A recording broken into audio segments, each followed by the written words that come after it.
Vous vous demandez comment certains individus parviennent à accumuler une fortune tout en vivant de manière apparemment modeste?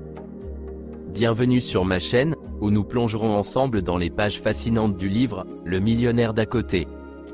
Dans cette vidéo, je vais vous révéler les principaux enseignements de ce best-seller, vous montrer comment vivre en dessous de vos moyens peut être la clé de la richesse, et partager des anecdotes inspirantes de millionnaires méconnus. Restez jusqu'à la fin, car je vais vous dévoiler des astuces pratiques pour appliquer ces leçons dans votre propre vie. Si vous voulez savoir comment vous aussi, vous pouvez bâtir une fortune en adoptant des habitudes financières judicieuses. Chapitre 1, la richesse invisible. Dans le chapitre « La richesse invisible », les auteurs Thomas J. Stanley et William D. Danko explorent l'idée que de nombreux millionnaires vivent un style de vie modeste et ne montrent pas de signes extérieurs de richesse. Contrairement à l'image stéréotypée du millionnaire avec une voiture de luxe et une maison somptueuse, les auteurs présentent des preuves empiriques montrant que la plupart des millionnaires préfèrent vivre en dessous de leurs moyens. Les auteurs expliquent que les millionnaires d'à côté évitent les dépenses excessives et les achats ostentatoires. Ils préfèrent investir leur argent dans des actifs productifs plutôt que dans des biens de consommation coûteux. Ils attachent une grande importance à la sécurité financière à long terme plutôt qu'à l'impression immédiate. Ce chapitre met en évidence plusieurs raisons pour lesquelles les millionnaires d'à côté choisissent de ne pas montrer leur richesse de manière flagrante. Premièrement, ils comprennent que les biens matériels ne sont pas un indicateur fiable de la richesse réelle. Deuxièmement, ils veulent éviter les pressions sociales et les attentes associées à une apparence de richesse. Troisièmement, ils cherchent à préserver leur sécurité financière en évitant les dépenses excessives. Les auteurs présentent également le concept de « millionnaire hyper-investisseur » pour illustrer comment les individus riches accumulent leur richesse. Ces millionnaires hyper-investisseurs économisent constamment, investissent judicieusement et sont prudents dans leurs choix financiers. Ils ont une approche disciplinée de la gestion de l'argent et sont plus intéressés par la valeur nette à long terme que par les dépenses éphémères. En résumé, le chapitre « La richesse invisible » met en lumière le mode de vie discret et frugal adopté par de nombreux millionnaires. Il remet en question les stéréotypes liés à la richesse et souligne l'importance de la prudence financière, de l'investissement intelligent et de la construction de la richesse à long terme plutôt que de la recherche de gratifications immédiates. Chapitre 2, les faux millionnaires. Dans le chapitre « Les faux millionnaires », les auteurs Thomas J. Stanley et William D. Danko explorent le phénomène des individus qui dépensent au-delà de leurs moyens pour paraître riches, mais qui en réalité ne sont pas financièrement indépendants. Les auteurs désignent ces individus comme des aspirants riches plutôt que comme de véritables millionnaires. Les aspirants riches sont des personnes qui accordent une grande importance aux signes extérieurs de richesse, tels que les voitures de luxe, les vêtements de marque et les maisons imposantes. Ils ont tendance à dépenser une grande partie de leurs revenus pour maintenir cette image de richesse, même s'ils n'ont pas nécessairement une valeur nette élevée. Le chapitre met en évidence le fait que ces dépenses excessives peuvent conduire à des problèmes financiers, même pour ceux qui ont un revenu élevé. Les auteurs montrent que de nombreux « aspirants riches » vivent en réalité avec une dette considérable et n'ont pas les réserves financières nécessaires pour faire face aux revers imprévus. En revanche, les vrais millionnaires d'à côté adoptent une approche différente. Ils évitent les dépenses ostentatoires et préfèrent investir leur argent de manière prudente. Ces millionnaires ne sont pas préoccupés par l'apparence de richesse, mais plutôt par la sécurité financière à long terme. Le chapitre « Les faux millionnaires » vise à déconstruire le mythe selon lequel la richesse peut être mesurée uniquement par les biens matériels visibles. Il met en garde contre les conséquences de l'endettement excessif et de la recherche de statut social à travers des dépenses extravagantes. Les auteurs encouragent les lecteurs à adopter une approche plus réaliste et pragmatique de la richesse en se concentrant sur la construction de la valeur nette plutôt que sur les apparences. En résumé, ce chapitre examine les comportements des aspirants riches qui dépensent excessivement pour paraître riches, tout en soulignant la distinction entre l'apparence de richesse et la véritable indépendance financière des millionnaires d'à côté. Chapitre 3, vivre en dessous de ses moyens. Dans le chapitre Vivre en dessous de ses moyens, les auteurs Thomas J. Stanley et William D. Danko explorent le concept fondamental de la frugalité et de la discipline financière chez les millionnaires d'à côté. Ils démontrent que l'un des principaux traits communs parmi ces individus prospères est leur habitude de dépenser moins que ce qu'ils gagnent. Les auteurs soulignent que la capacité de vivre en dessous de ses moyens est cruciale pour accumuler de la richesse au fil du temps. Les millionnaires d'à côté évitent les dépenses excessives et les modes de vie extravagants. Ils sont conscients de l'importance de contrôler leurs dépenses pour pouvoir épargner et investir de manière significative.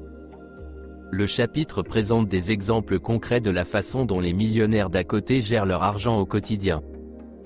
Ils recherchent activement des opportunités pour économiser de l'argent, que ce soit en négociant des prix, en achetant des biens d'occasion ou en évitant les achats impulsifs.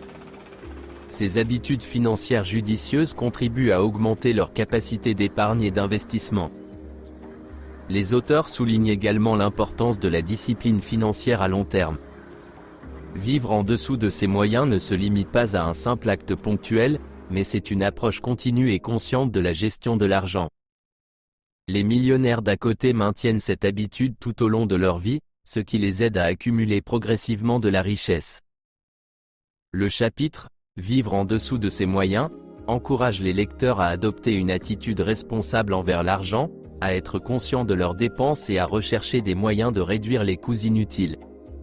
Les auteurs montrent que la frugalité n'est pas synonyme de privation, mais plutôt d'une approche équilibrée de la consommation qui permet de réaliser des objectifs financiers à long terme.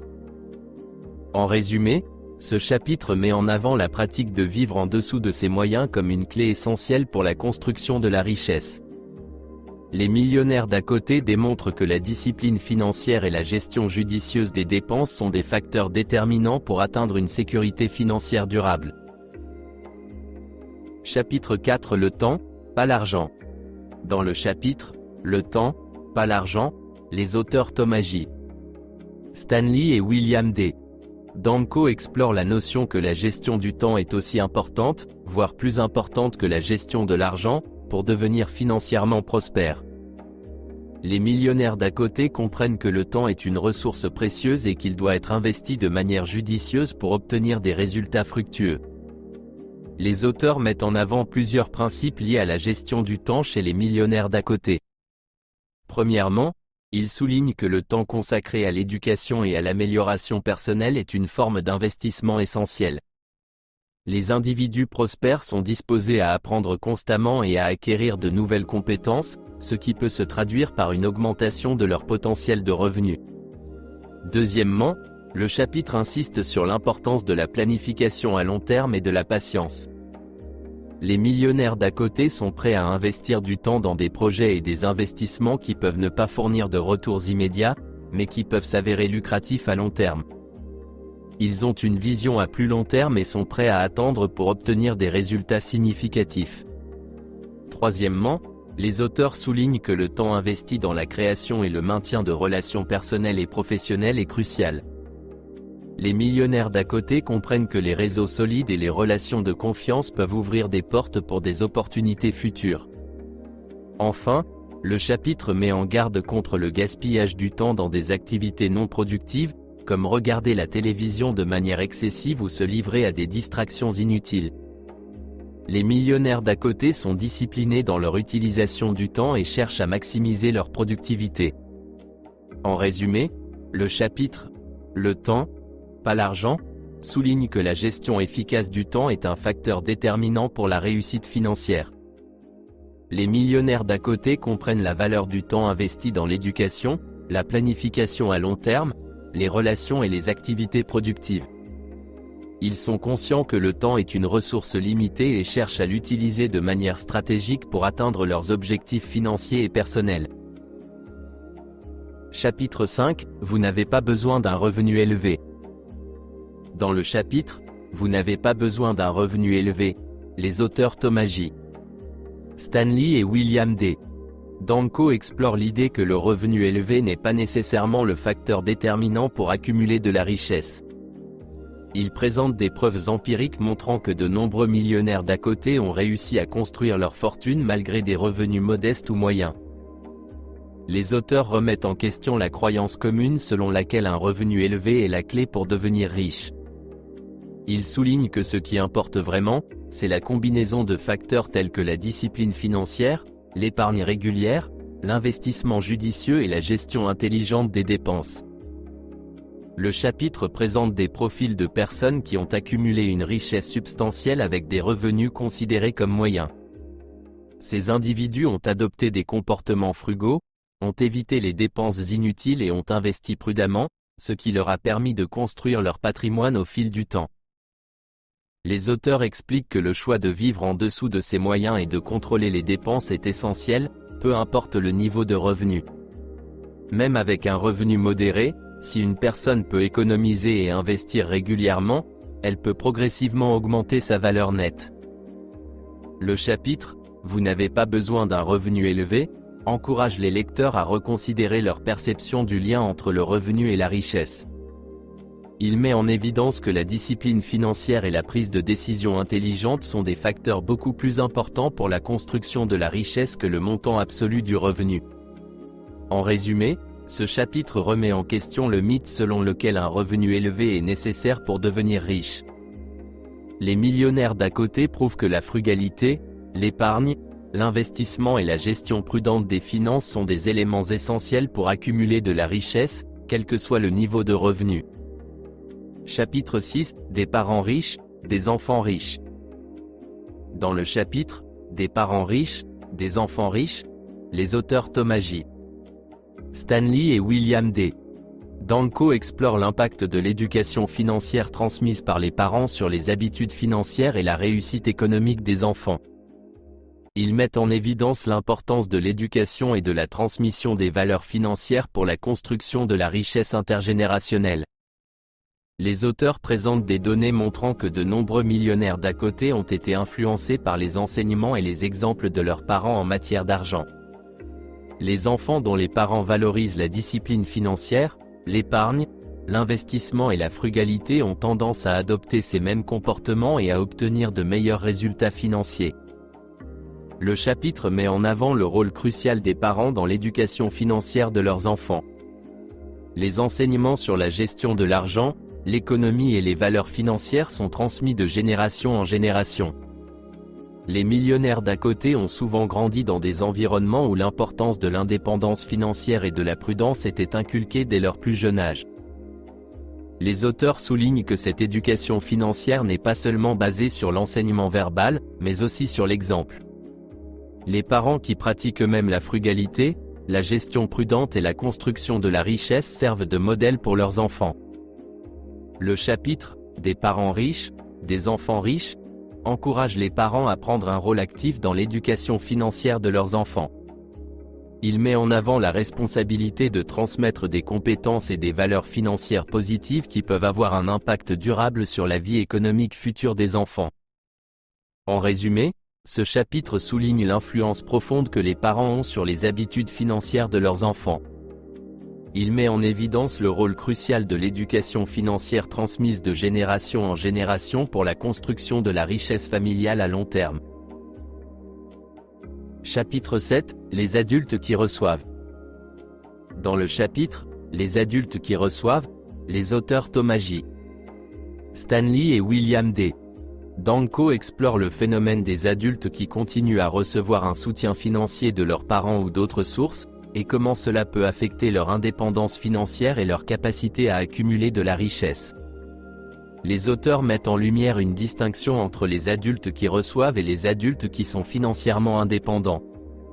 Ils montrent que les adultes qui reçoivent peuvent être dépendants des ressources extérieures, ce qui peut les empêcher de développer des compétences financières essentielles et de prendre des décisions autonomes en matière d'argent. Le chapitre examine les implications de cette dépendance financière à long terme. Les adultes qui reçoivent peuvent être moins enclins à épargner, à investir et à gérer efficacement leur argent.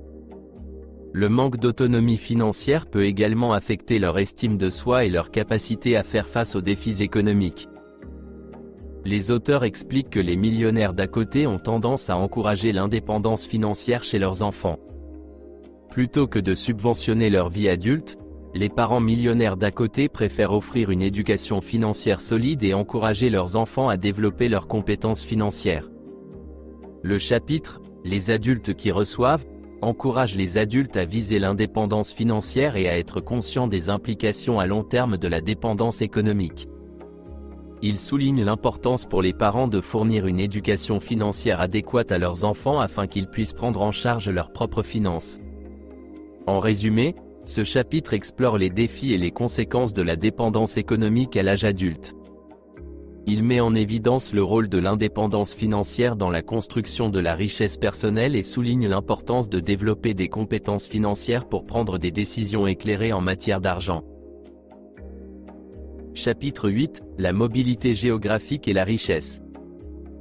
Dans le chapitre « La mobilité géographique et la richesse », les auteurs Thomas J. Stanley et William D. Danko examinent le lien entre la mobilité géographique, c'est-à-dire la propension à déménager, et la construction de la richesse. Ils explorent comment les déménagements fréquents ou le choix de vivre dans des régions à faible coût de la vie peuvent influencer la capacité des individus à accumuler de la richesse. Les auteurs montrent que de nombreux millionnaires d'à côté ont choisi de vivre dans des régions où le coût de la vie est plus abordable. Cela peut permettre de réduire les dépenses quotidiennes et de libérer davantage d'argent pour l'épargne et l'investissement. Ils expliquent également que ces déménagements peuvent être stratégiques, en cherchant des opportunités professionnelles ou des marchés immobiliers plus favorables. Le chapitre examine également les avantages de la mobilité géographique pour les jeunes adultes qui cherchent à démarrer leur carrière ou à accumuler de l'expérience. S'installer dans des régions offrant des perspectives d'emploi ou des coûts de la vie plus faibles peut permettre de maximiser les opportunités d'épargne et d'investissement. Cependant, les auteurs soulignent que la mobilité géographique peut aussi présenter des défis, tels que la rupture des liens sociaux, la nécessité de s'adapter à de nouveaux environnements et la perte de stabilité. Ils encouragent les lecteurs à considérer ces facteurs et à prendre des décisions éclairées en fonction de leurs propres circonstances. Le chapitre « La mobilité géographique et la richesse » souligne que le choix de l'emplacement géographique peut jouer un rôle significatif dans la construction de la richesse. Il encourage les individus à évaluer les avantages et les inconvénients de la mobilité géographique et à prendre des décisions qui correspondent à leurs objectifs financiers à long terme. En résumé, ce chapitre explore comment la mobilité géographique peut influencer la capacité des individus à accumuler de la richesse. Il met en avant les avantages potentiels de déménager dans des régions à faible coût de la vie et encourage les lecteurs à prendre en compte divers facteurs lorsqu'ils envisagent de changer d'emplacement pour des raisons financières. Chapitre 9, les femmes et les millionnaires. Dans le chapitre « Les femmes et les millionnaires », les auteurs Thomas J. Stanley et William D. Danko explore le rôle des femmes dans la construction de la richesse et met en évidence les contributions significatives qu'elles apportent à la réussite financière des ménages. Les auteurs soulignent que les femmes ont un impact significatif sur la gestion des finances familiales et la construction de la richesse. De nombreuses femmes millionnaires d'à côté jouent un rôle actif dans la prise de décisions financières, la gestion des budgets et les investissements. Le chapitre met en avant plusieurs facteurs qui contribuent à l'implication financière des femmes dans les ménages prospères. Les femmes millionnaires d'à côté ont tendance à être bien éduquées, à avoir des compétences financières solides et à participer activement à la planification financière de leur famille.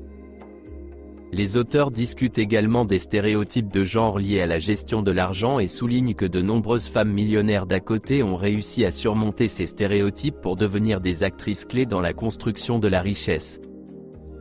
Le chapitre aborde également la question de la dynamique entre les conjoints et comment une communication ouverte et une collaboration sur les décisions financières peuvent contribuer au succès financier du ménage. En résumé, le chapitre « Les femmes et les millionnaires » célèbre le rôle actif et influent des femmes dans la construction de la richesse. Il met en avant l'importance de l'éducation financière, de la prise de décision éclairée et de la collaboration au sein du couple pour atteindre la sécurité financière et la réussite économique. En résumé, ce chapitre explore le rôle significatif des femmes dans la construction de la richesse et démontre comment l'éducation financière, les compétences et la participation active dans la gestion des finances familiales sont des éléments clés pour leur succès économique et celui de leur ménage. Chapitre 10, Renversement de la fortune. Dans le chapitre « Renversement de la fortune », les auteurs Thomas J. Stanley et William D. Danko examinent les revers financiers potentiels auxquels tout individu ou ménage peut être confronté et comment faire face à ces défis de manière efficace. Les auteurs soulignent que même les millionnaires d'à côté ne sont pas immunisés contre les revers financiers. Les circonstances imprévues telles que les pertes d'emploi, les problèmes de santé ou les fluctuations économiques peuvent avoir un impact sur la situation financière de chacun. Le chapitre explore comment les millionnaires d'à côté sont préparés à affronter ces revers grâce à leur discipline financière et à leur mode de vie frugal. Ils ont tendance à conserver des réserves financières importantes et à maintenir une dette modérée, ce qui les rend plus résilients face aux crises économiques. Les auteurs abordent également les facteurs psychologiques qui peuvent accompagner les revers financiers, tels que la honte ou la stigmatisation. Ils encouragent les lecteurs à adopter une approche rationnelle et pragmatique pour gérer ces situations, en cherchant des solutions pratiques plutôt que de se laisser submerger par les émotions négatives. Le chapitre souligne également l'importance de la planification préventive, comme l'assurance et la constitution de fonds d'urgence, pour atténuer les conséquences des renversements financiers. En résumé, le chapitre « Renversement de la fortune » met en évidence la réalité des revers financiers et comment les millionnaires d'à côté se préparent et réagissent face à de telles situations. Il encourage les lecteurs à adopter des pratiques financières responsables, à anticiper les imprévus et à maintenir une attitude rationnelle pour surmonter les obstacles financiers potentiels. Chapitre 11 La richesse, la fiscalité et le légataire. Dans le chapitre « La richesse, la fiscalité et le légataire », les auteurs Thomas J. Stanley et William D. Danko explorent les considérations liées à la gestion fiscale et successorale pour les millionnaires d'à côté. Ils examinent comment ces individus gèrent leurs biens afin de minimiser les impacts fiscaux et de planifier la transmission de leur richesse aux générations suivantes. Les auteurs soulignent que les millionnaires d'à côté ont tendance à adopter des stratégies de gestion fiscale prudentes pour optimiser leur patrimoine. Ils cherchent à minimiser les impôts légalement en utilisant des véhicules fiscaux tels que les comptes de retraite et les investissements à faible taux d'imposition. Le chapitre aborde également la planification successorale, mettant en lumière l'importance pour les millionnaires d'à côté de prévoir comment leur richesse sera transmise à leurs héritiers. Les auteurs discutent des avantages de la création de trusts, de la rédaction de testaments et d'autres mécanismes pour assurer une transition en douceur de la richesse aux générations futures. Les auteurs soulignent également que les millionnaires d'à côté ont tendance à être conscients des implications fiscales et successorales de leurs décisions financières. Ils recherchent des conseils professionnels et se tiennent informés des changements de la législation fiscale pour prendre des décisions éclairées. En résumé, le chapitre « La richesse, la fiscalité et le légataire » aborde la gestion fiscale et successorale chez les millionnaires d'à côté. Il souligne l'importance de la planification prudente pour minimiser les impacts fiscaux et pour assurer la transmission efficace de la richesse aux générations suivantes. Ce chapitre met en avant les pratiques responsables et stratégiques que les millionnaires d'à côté adoptent pour préserver leur patrimoine tout en respectant les obligations fiscales et en assurant l'avenir de leur famille. Chapitre 12 – L'héritage économique. Dans le chapitre « L'héritage économique », les auteurs Thomas J. Stanley et William D. Danko explorent comment les attitudes, les valeurs financières et les habitudes de gestion de l'argent sont transmises d'une génération à l'autre au sein des familles. Les auteurs mettent en avant l'idée que les millionnaires d'à côté attachent une grande importance à la transmission de valeurs financières positives à leurs enfants. Ils cherchent à enseigner la discipline financière, l'épargne, l'investissement judicieux et la gestion prudente de l'argent dès le plus jeune âge. Le chapitre explore les différentes façons dont les parents millionnaires d'à côté éduquent leurs enfants sur l'argent. Cela peut inclure des discussions ouvertes sur les finances, l'implication des enfants dans la gestion de l'argent familial et des leçons sur la valeur du travail et de l'épargne. Les auteurs discutent également des pièges potentiels de la transmission d'une mauvaise éducation financière. Ils mettent en garde contre le fait de subventionner excessivement les enfants ou de ne pas les préparer à faire face aux réalités économiques du monde extérieur. Le chapitre « L'héritage économique » encourage les parents à jouer un rôle actif dans l'éducation financière de leurs enfants, en les aidant à développer des compétences financières saines qui les aideront à prendre des décisions éclairées à l'avenir. En résumé, ce chapitre aborde l'importance de transmettre des valeurs financières positives aux enfants au sein des familles millionnaires d'à côté. Il met en avant les efforts des parents pour éduquer leurs enfants sur la discipline financière, l'épargne et l'investissement, tout en soulignant les défis et les considérations à prendre en compte lors de l'éducation financière des générations futures. Voilà, nous avons parcouru ensemble les enseignements percutants du livre « Le millionnaire d'à côté ». J'espère que vous avez trouvé ces révélations aussi inspirantes que je les ai trouvées. Si vous souhaitez en savoir plus sur la façon dont les millionnaires prospères gèrent leur argent, assurent leur avenir financier et vivent une vie d'abondance en adoptant des habitudes simples, ne manquez pas nos prochaines vidéos. Pour ne rien rater et rejoindre notre communauté dédiée à l'épanouissement financier, abonnez-vous à ma chaîne en cliquant sur le bouton d'abonnement juste ici. Ensemble, nous construirons un avenir financier solide et prometteur. Merci d'avoir regardé et à très bientôt pour de nouvelles découvertes passionnantes.